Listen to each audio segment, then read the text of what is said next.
អូខេបងប្អូនបន្ទាប់ពីរឿងអាស្មោះខូចចិត្តបានចាប់ដោយបរិបូរឥឡូវនេះមានកដោថ្មីជូនបងប្អូនទៅធ្វើមុខអាចោមកណាមកណាមកណា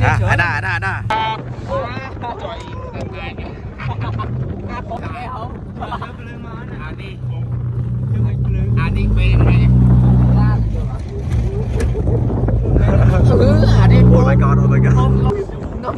ផុកបងណានេះសាច់គោ5គីឡូបានប្រាប់យើងមកហើយពាក់មួកសង្ហាមកឡើយយើងណាទៀតពុតអើយសតតាមលឺមកពេញសក់បន្ទាប់ពីត្រូវខ្យល់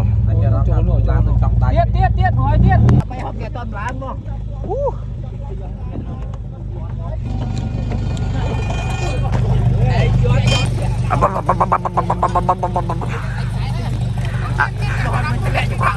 ស្អីឡានចាក់យវ៉ាឡានហ្នឹងមកវិញចាក់យវ៉ា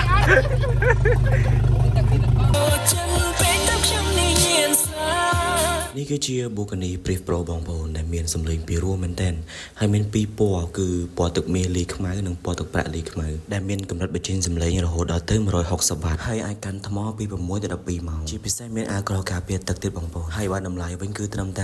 $168តែប៉ុណ្ណោះធានាមួយឆ្នាំពេញសម្រាប់បងប្អូនដែលចង់បានអាចឆាតមកពេចខ្ញុំផ្ទាល់ឬក៏តាក់ទងតាមលេខទូរស័ព្ទនេះក៏បានដែរបងប្អូនខ្ញុំនឹងឲ្យក្រុមការងាររៀបចំជូន